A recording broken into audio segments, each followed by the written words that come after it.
Meghan represents everything she couldn't hang on to, a successful and loving marriage with her own biological children. These weren't just cruel words posted by an anonymous internet troll. According to a bombshell investigation in late 2024, these vicious attacks, targeting a 75-year-old royal biographer recovering from a broken pelvis in the hospital, were being liked, viewed, and allegedly endorsed by none other than Meghan Markle herself. For years, whispers circulated about an organized army of online defenders fiercely protecting the Duke and Duchess of Sussex. They called themselves the Sussex Squad, but what started as fan support allegedly evolved into something far darker. A coordinated harassment campaign targeting anyone who dared criticize Meghan and Harry, from the late Queen Elizabeth II to Catherine, Princess of Wales, to elderly authors hospitalized with injuries. The mainstream media stayed silent. The palace refused to comment. And Meghan and Harry, who publicly campaigned for a cleaner, kinder internet, never once denounced the trolls operating in their name. But what did Meghan really know about these attacks? Why would a woman who claims to be a victim of online abuse allegedly engage with those who weaponize the very same tactics against others? And why are people finally speaking out now? Join us as we uncover the truth behind the biggest internet trolling operation in royal history, an operation that may lead directly back to Montecito, California. It all began quietly with screenshots. In November 2024, royal commentator Dan Wootton received what he described as irrefutable evidence from the Sydney twins, two online investigators who had been tracking the Sussex Squad's activities for months. The evidence was simple but damning. Screenshots showing that Meghan Markle's verified social media accounts had been actively engaging with some of the most vicious trolls in the Sussex Squad. This is someone who Meghan has liked, one investigator revealed during a November broadcast, their voice carrying the weight of someone who had spent countless hours documenting patterns. Not only has she liked it. She views all his videos, and he shows proof that she does. The troll in question went by the username JTB, a self-described notoriously opinionated Gemini who proudly displayed his allegiance to Meghan Markle. His Spotify playlist was literally titled, "With Love, Meghan." His Twitter bio made no attempt to hide his mission. He was, by every definition, a professional troll operating openly, brazenly, without fear of consequences. But what made this discovery particularly explosive was the target of JTB's most recent attacks, Lady Colin Campbell. Lady C, as she's affectionately known to millions, is a 75-year-old royal biographer who became a household name in the United Kingdom through her groundbreaking 1992 book about Princess Diana and her legendary 2015 appearance on the reality show I'm a Celebrity... Get me out of here. She had been covering the royal family for over 3 decades, long before Meghan Markle was even born. In late October 2024, Lady Colin Campbell suffered a devastating fall at her historic home, Castle Goring in West Sussex. The injury was severe, a broken pelvis that required hospitalization and weeks of recovery. She was, by all accounts, in excruciating pain, unable to walk, confined to a hospital bed, while doctors worked to stabilize her condition. It was during this vulnerable period, while Lady C lay injured in hospital, that JTB launched a calculated campaign of character assassination against her. The videos were vile. The language was personal. The attacks weren't about her royal commentary or her analysis of Meghan and Harry. They were about her age, her appearance, her fertility, her adoption of children, her Jamaican heritage, and deeply personal aspects of her life that had nothing to do with the royal family. Let's talk about the corpse formerly known as Lady Colin Campbell. JTB began in one video that would later go viral, who speaks about Meghan and Harry with a level of rage that sounds like it's been fermenting since the 1800s. The attacks escalated from there. He mocked her age. Every time she opens her mouth, you can practically hear the cobwebs shaking off her opinions. He attacked her background. She was born Georgia Ariana Zia D in Jamaica. Not British aristocracy, not palace-raised royalty, not a woman molded in the halls of Windsor. But perhaps most cruelly, he weaponized the most intimate and painful aspect of her personal life, her inability to have biological children. Meghan represents everything she couldn't hang on to, JTB declared with apparent satisfaction. A successful and loving marriage with her own biological children because Lady C had to adopt hers. That's why she reacts to Meghan with pure venom. The words were designed to wound. They were meant to humiliate. They targeted not Lady C's arguments or her credibility as a biographer, but her very worth as a woman, reducing her to her reproductive capacity, suggesting that her decades of journalistic work, her multiple best-selling books, her distinguished career, meant nothing because she hadn't given birth to biological children. And according to the screenshots obtained by investigators, Meghan Markle had liked this content. She had viewed it. She had engaged with it. "He's stupid enough to take screenshots," one investigator noted, referring to JTB's own documentation of Meghan's engagement with his content. Meghan associates with these people and has no problem with it. This wasn't the first time such allegations had surfaced. For years, royal watchers and journalists had noted the Sussex Squad's organized attacks on anyone critical of Meghan and Harry. But it was the first time concrete evidence allegedly connected Meghan herself directly to the trolls' activities. The timing of the revelation was significant. It came during a period when Meghan and Harry were actively promoting themselves as champions of digital wellness and online safety. On October 10, 2024, World Mental Health Day, Meghan had joined a panel discussion about protecting children from online harm. She spoke eloquently about the dangers of cyberbullying and the responsibility of social media platforms to create safer spaces. Yet according to the evidence emerging just weeks later, she was allegedly engaging with content that exemplified the very behavior she claimed to oppose. Dan Wootton, who had been covering the Sussex Squad's activities since 2020, called it the most significant revelation yet.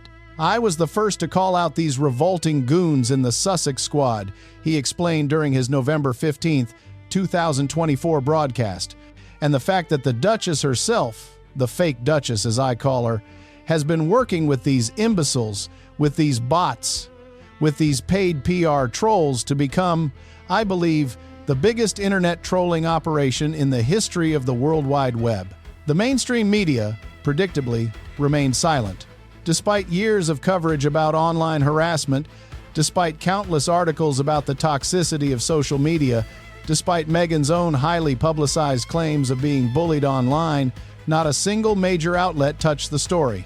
Even when the Sussex Squad were going after Catherine, the Princess of Wales, going after the Queen, they've never wanted to talk about it, Wootton noted.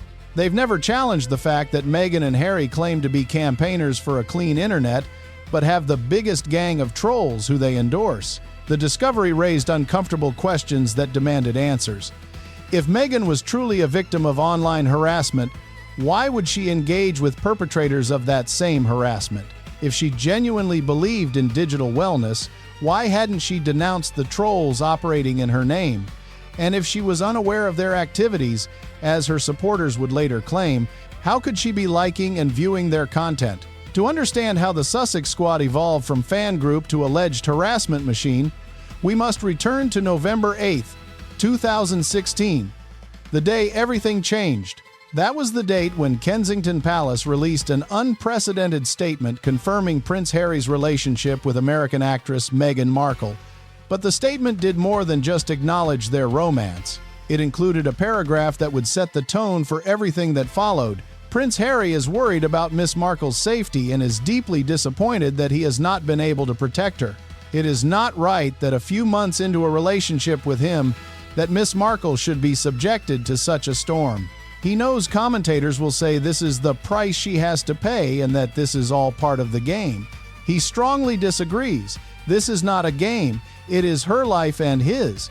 The statement went further, specifically calling out what it characterized as the racial undertones of comment pieces and the outright sexism and racism of social media trolls. It was a remarkable move.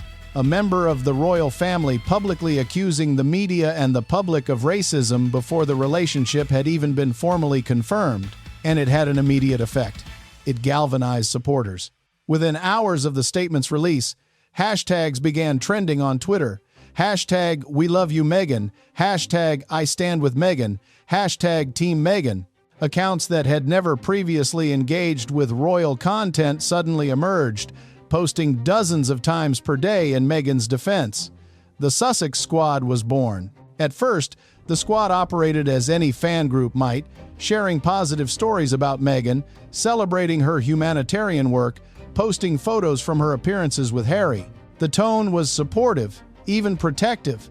Meghan was being painted as a victim of vicious media attacks, and her fans saw themselves as her defenders. But something shifted after the Oprah Winfrey interview on March 7, 2021. During that explosive 2-hour broadcast, Meghan and Harry made a series of bombshell allegations against the royal family, claims of racism, lack of support for Meghan's mental health, concerns about their son Archie's skin color, and accusations that the institution had actively worked against them. The interview, watched by 49.1 million people worldwide, was a grenade thrown into the heart of the monarchy. It also served as rocket fuel for the Sussex Squad. They were bolstered by the Oprah Winfrey interview, explained Brittany, editor of the Royal News Network, during a November 2024 analysis. And they just utilized despicable tactics. They are abhorrent people in so many ways. The tactics evolved and intensified. No longer content with simply defending Meghan, the squad went on offense. Anyone who questioned the couple's narrative, journalists, commentators, royal experts, even other members of the royal family, became fair game for coordinated attacks. The methods were sophisticated and terrifying. Doxing, publishing personal information including home addresses, phone numbers, and family member details. They're trying to find your friends, your family, and attack you and pull pictures, Brittany noted from personal experience. Harassment campaigns, contacting employers, sponsors, and professional associates to demand people be fired or dropped for criticizing Meghan. Character assassination, creating elaborate conspiracy theories about critics, often involving claims of racism, jealousy, or mental illness. Coordinated review bombing, flooding books, podcasts, and YouTube channels critical of Meghan with negative reviews and reports. Mass reporting, organizing hundreds or thousands of accounts to report critical content to social media platforms, often resulting in suspensions or bans.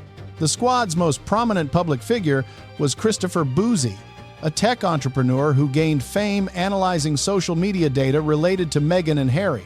Bouzy appeared extensively in the couple's December 8, 2022, Netflix documentary, Harry and Meghan, presented as an expert witness to the online harassment the couple faced. But critics pointed out a troubling irony.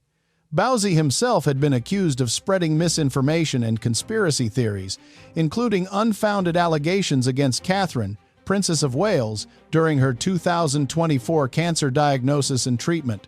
When Catherine appeared in a Mother's Day photo with her children on March 10, 2024, Bouzy was among those claiming the image had been manipulated for sinister reasons, only to be proven wrong when Catherine herself explained she had edited the photo and apologized. Yet, despite this embarrassment, despite numerous instances of the Sussex Squad spreading demonstrably false information, Meghan and Harry never distanced themselves from Bouzy or the broader squad. His prominent placement in their Netflix documentary suggested endorsement, not disavowal. The couple had countless opportunities to draw a line.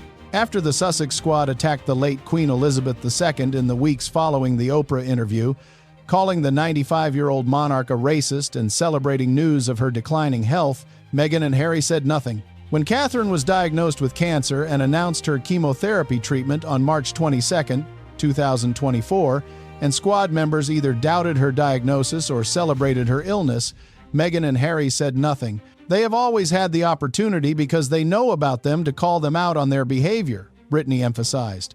They never do it. And honestly, I think that's why Harry and Meghan remain deeply unpopular. They encourage this toxicity. The silence was particularly notable given Meghan and Harry's public positions on online safety. The couple founded the Arkewell Foundation in 2020 with stated goals including creating compassionate communities and promoting digital wellness. They spoke at conferences about protecting children from online harm. They partnered with organizations fighting cyberbullying. Yet the trolls operating in their name faced no consequences, no criticism, no calls for accountability. Lady Colin Campbell's experience exemplified the pattern. Her criticism of Meghan wasn't personal, it was journalistic. She had written multiple books analyzing the Sussex situation, drawing on decades of experience covering the royal family. Her critiques were based on research, sources, and documented behavior. But to the Sussex Squad, criticism was heresy, and heresy demanded punishment. "This guy is out and out parading as a troll," Wooten noted of JTB. Yet the Sydney twins are proving he is engaging on a regular basis with Meghan. The evidence suggested a woman who was acutely aware of what was being said about her online. Multiple sources confirmed that Meghan obsessively monitored social media, reading comments and tracking coverage. "We know that Harry and Meghan are well aware of what happens on the internet regarding them," Brittany confirmed. "They are constantly watching, constantly engaged in it." This raised a critical question. If Meghan was aware of the squad's activities, aware enough to allegedly like and view their content, why didn't she stop them? The relationship between Meghan Markle and social media has always been complex, calculated, and deeply personal. Long before she met Prince Harry, Meghan understood the power of digital platforms to shape narrative and build brand. From 2014 to 2017, she ran a lifestyle blog called The Tig, where she curated an image of herself as a sophisticated, worldly, socially conscious woman. She posted about wine, travel, fashion, feminism, creating a persona that would later prove invaluable when she entered the royal sphere. The blog was more than just a creative outlet, it was a business strategy. Meghan leveraged her platform to secure sponsorships, partnerships, and invitations to exclusive events. She understood, perhaps better than most, that in the digital age, your online presence isn't just part of your identity, it is your identity. When Meghan began dating Harry in July 2016, she deleted the Tig in April 2017, claiming she wanted privacy and a clean break from her previous life. But those who knew her well suggested the truth was more strategic. The blog represented Meghan the actress, and she was transitioning to Meghan the princess. Old content, old partnerships, old photos, all of it needed to disappear to make room for the new narrative. This pattern of carefully controlling her image, of deleting what no longer served her, of reshaping her past to fit her present, would define Meghan's relationship with public perception. But if Meghan directly controlled her own social media before marriage, what happened afterward was far more interesting. She allegedly began controlling an army of others. Meghan created the Sussex Squad, Brittany stated flatly during the November 2024 analysis. Like her whole letter to the media, or through Harry, the letter to the media calling them alleged racists, is what got the Sussex Squad started in the first place. The letter Brittany referenced was that November 8, 2016 Kensington Palace statement, the one that framed criticism of Meghan as inherently racist and sexist. By establishing that framework early, Meghan, or those acting on her behalf, had created a powerful defensive tool. Anyone who questioned her could be labeled a bigot, and the squad wielded that tool with devastating efficiency. The relationship between Meghan and the squad appeared to operate on an unspoken understanding. They would defend her ferociously, attack her critics mercilessly, and control the narrative aggressively, all while maintaining plausible deniability for Meghan herself. She didn't tell them what to do. She didn't coordinate their attacks. She simply benefited from them. Except for those screenshots. According to the evidence presented by the Sydney twins, Meghan wasn't just passively benefiting from the squad's activities. She was allegedly actively engaging with their content, liking posts, viewing videos, following accounts. This suggested not just awareness, but endorsement.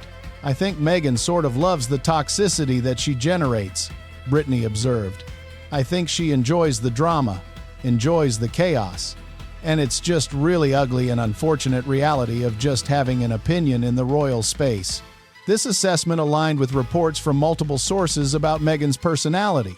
Former staff members who worked with her at Kensington Palace described someone who kept meticulous track of press coverage, who demanded to know who was saying what about her, who took criticism deeply personally. One former aide told royal correspondent Valentine Lowe for his 2022 book Courtiers that Meghan would sometimes call staff at 5 a.m. with ideas or complaints about media coverage. The obsessive monitoring extended to social media. Multiple sources confirmed that Meghan would spend hours scrolling through Twitter, Instagram, and online forums, reading what people were saying about her. Some claimed she had burner accounts, anonymous profiles that allowed her to engage without being identified. If true, this painted a troubling picture. A woman who publicly claimed to have given up social media for her mental health, who told Oprah she had been driven to suicidal thoughts by online criticism, who positioned herself as a victim of digital harassment while secretly consuming that very content and allegedly endorsing those who perpetuated it against others. The relationship dynamics became even more complex when examining Harry's role. Prince Harry had his own traumatic history with media intrusion. His mother, Princess Diana, had died on August 31, 1997, in a car crash while being pursued by paparazzi. Harry was just 12 years old. That trauma shaped everything about how he viewed the press and, by extension, online criticism. In Harry's worldview, anyone criticizing Meghan was repeating the patterns that had killed his mother. He said as much in multiple interviews, drawing direct parallels between Diana's treatment and Meghan's experience. History was repeating itself, he told Oprah. My biggest concern was history repeating itself. This created a dangerous dynamic. Harry saw critics as existential threats, while Meghan saw them as obstacles to be neutralized. Together, they formed a partnership united against perceived enemies, real or imagined. The Sussex Squad became the weapon in that battle. Friends of the couple insisted this characterization was unfair. They argued that Meghan and Harry couldn't be held responsible for the actions of independent supporters. They pointed out that all public figures have toxic fans and that it was unreasonable to expect celebrities to police every person who defended them online. But the counterargument was equally compelling. When you specifically invoke those supporters, when you feature them in your Netflix documentary, when you allegedly engage with their content, you're not just benefiting from their support, you're endorsing their methods. And when the primary target of that support was a 75-year-old woman lying in a hospital bed with a broken pelvis, the moral calculation became much clearer. Lady Colin Campbell's relationship with Meghan was never personal in the traditional sense. They had never met. They had never spoken. Lady C's criticism was professional, based on sources, research, and analysis accumulated over decades of covering the royal family. But to Meghan and the squad, Lady C represented something more threatening than a critic. She represented someone who couldn't be dismissed or canceled easily. She was an established author with a respected career that predated Meghan by decades. She had direct connections to royal circles. She had credibility that couldn't be undermined simply by calling her jealous or racist. So the attacks went personal. They targeted her age, her appearance, her fertility, her background, anything that might diminish her in the public eye, anything that might make her seem less credible, less sympathetic, less worthy of being heard. Meghan's mere name reminds her she's the cream that clotted centuries ago, JTB sneered in his video. She looks and sounds like an artifact, relics from a dusty century soaked in dying hierarchies and stale fantasies. The language was violent in its contempt.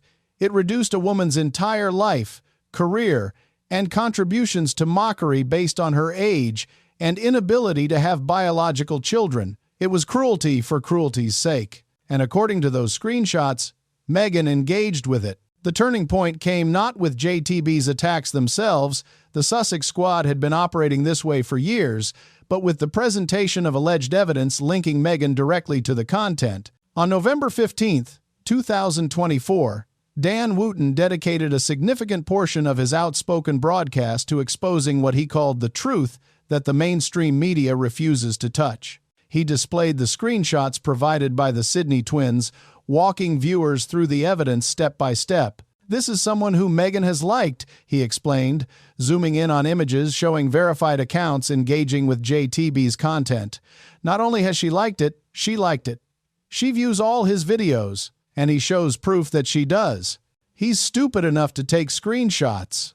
The response was swift and divided. Meghan's supporters immediately questioned the authenticity of the screenshots, suggesting they could be fabricated or manipulated. They argued that even if Meghan had engaged with JTB's account, It didn't mean she had seen or approved of every piece of content he posted. They pointed out that public figures often like or follow accounts without thoroughly vetting everything they publish. But critics found these defenses unconvincing. If Meghan was sophisticated enough to build a lifestyle brand through social media, if she was digitally savvy enough to monitor coverage obsessively, if she was concerned enough about online safety to speak at conferences about it, surely she was capable of seeing what kind of content she was engaging with. Moreover, this wasn't an isolated incident.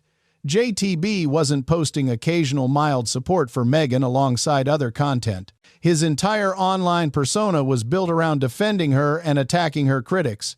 His profile picture featured Meghan. His bio referenced her. His Spotify playlist was titled "With Love, Meghan."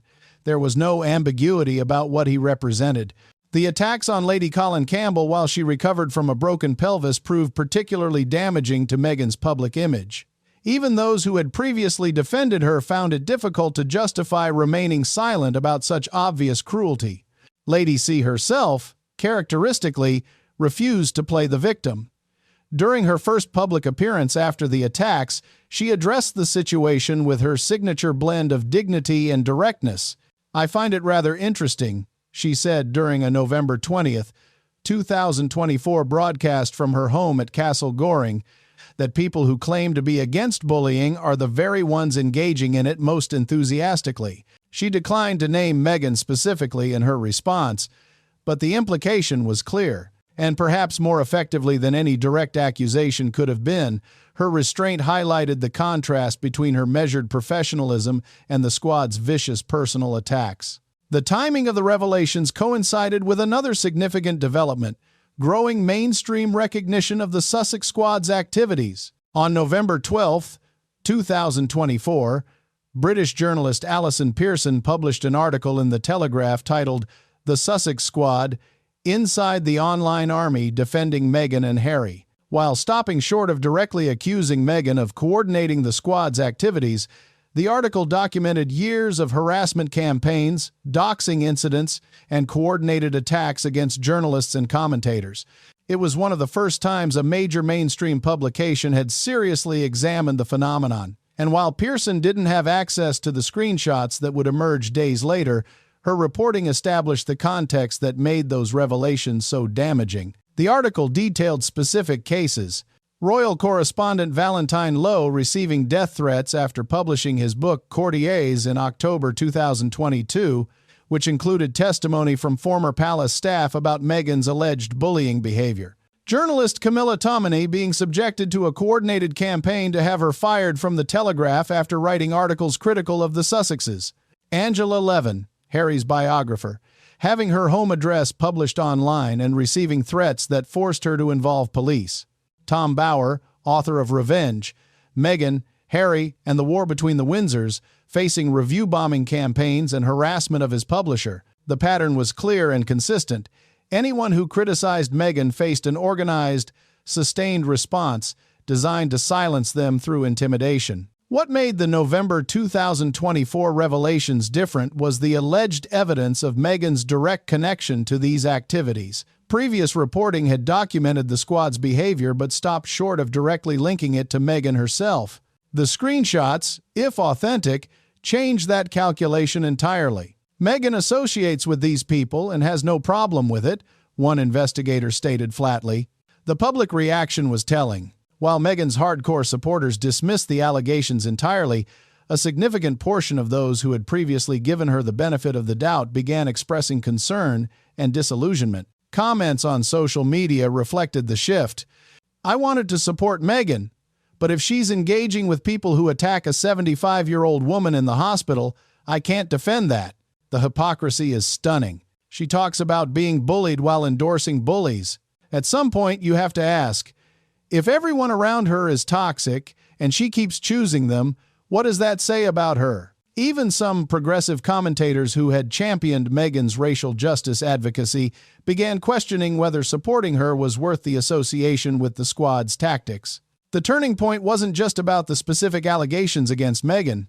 It represented a broader shift in how the public understood the Sussex story. The narrative that had dominated since 2016 of a biracial American woman being unfairly targeted by racist British media and a cruel royal institution was being complicated by evidence suggesting that Meghan herself might be actively participating in, or at minimum, endorsing, the very behavior she claimed to oppose. The legacy of the Sussex Squad saga extends far beyond Meghan Markle, touching on fundamental questions about celebrity, accountability, and the nature of online harassment in the digital age. First, there's the impact on discourse about the royal family itself. For nearly a decade, Meghan and Harry's story has dominated royal coverage, overshadowing the actual work of the working royals. Every charitable initiative launched by William and Catherine, every engagement undertaken by King Charles, every milestone celebrated by the institution, all of it has been filtered through the lens of the Sussex drama. The Squad's activities have made it virtually impossible to have nuanced conversations about the monarchy's role in modern Britain. Any criticism of Meghan is immediately labeled racist. Any defense of the institution is characterized as bootlicking. The middle ground, where most reasonable people exist, capable of critiquing both the Sussexes and the royal family, has been eliminated by the toxicity. This polarization serves no one except those who benefit from division, and evidence suggests that Meghan and Harry have been primary beneficiaries of keeping the conflict alive. Their deals with Netflix and Spotify, the latter ending in June 2023, were predicated on their willingness to share their truth about royal life. Their relevance in the American market depends largely on their status as royal rebels, victims who escaped an oppressive system. If the conflict ended, if reconciliation occurred, if they simply moved on, what would they have left to sell? The Squad ensures the conflict never ends. Every attack they launch generates responses, which generate counter-responses, which generate news coverage, which keeps Meghan and Harry in the public consciousness. It's a perpetual motion machine of controversy, and according to the allegations, Meghan isn't just aware of it, she's fueling it. Second, there's the impact on victims of the Squad's harassment. The psychological toll of sustained online attacks cannot be overstated. Multiple journalists have spoken about developing anxiety, depression, and PTSD-like symptoms from years of coordinated harassment. Lady Colin Campbell, despite her decades of experience in the public eye, was visibly shaken by the attacks on her fertility and adoption. These weren't abstract criticisms of her work. They were intimate violations designed to attack her sense of self-worth as a woman. Angela Levin, Harry's biographer, told Wooten in a September 2024 interview that she had been forced to increase security at her home and limit her public appearances due to ongoing threats from the Squad. "I never imagined that writing a biography would put my family at risk," she said. Valentine Lowe reported that several former palace staff members who had agreed to speak with him about their experiences working with Meghan later withdrew from his book project due to fear of Squad retaliation. Their silence meant that important perspectives on what happened behind palace walls would never be heard.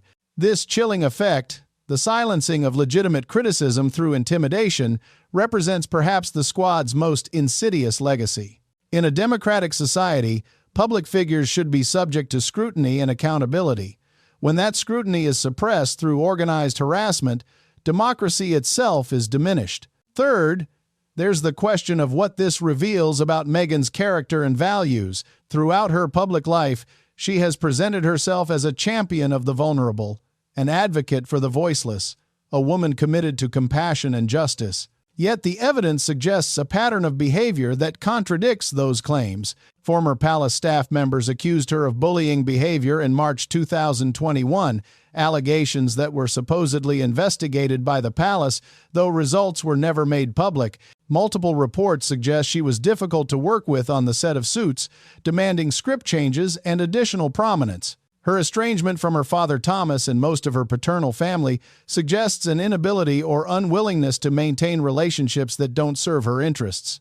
And now, the alleged endorsement of trolls who attack elderly women in hospital beds. The pattern that emerges is not of a victim responding to circumstances, but of someone who uses victimhood as a shield while pursuing her own agenda with ruthless efficiency. I think especially Meghan Markle. She loves it, Brittany assessed. She loves them. She loves what they do on her behalf, and she encourages it 100%. If true, this represents a fundamental deception, a public persona built on empathy and compassion while privately endorsing cruelty and harassment. Fourth, there's the broader cultural legacy about how we understand online harassment and celebrity responsibility.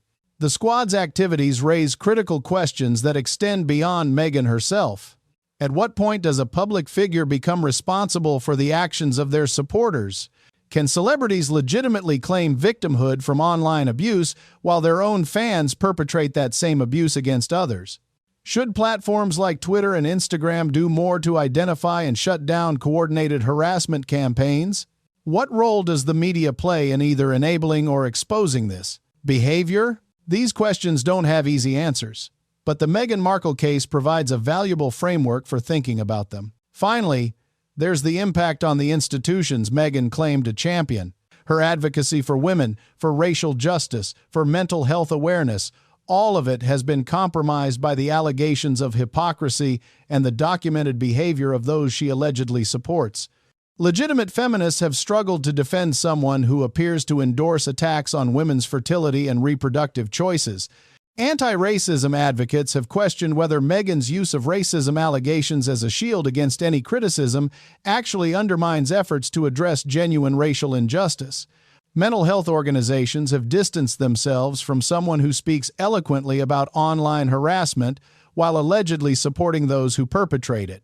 The damage to these causes may be the most lasting legacy of all. When advocacy becomes indistinguishable from self-promotion, when social justice becomes a personal branding opportunity rather than a genuine commitment, the causes themselves suffer. Even in Meghan's absence from Britain, even in her life in Montecito with Harry and their children, her voice lived on through the squad. Every attack they launched, every critic they silenced, every line they crossed, it all carried the implicit endorsement of the woman they defended so ferociously. But the November 2024 revelations may have finally forced a reckoning. The screenshots, the evidence, the testimony from victims, all of it combined to create a portrait that contradicted the carefully crafted image Meghan had spent years building.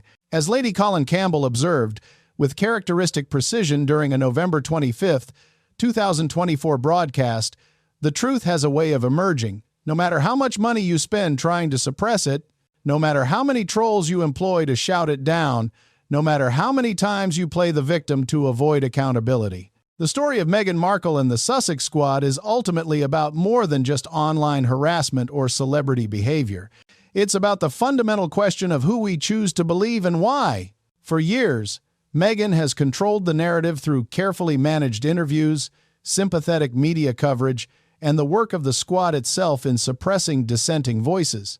She positioned herself as a victim of forces beyond her control: racist media, cruel royal family, toxic online culture. But what happens when evidence emerges suggesting she wasn't just a victim of that toxic online culture, but potentially an active participant in perpetuating it against others?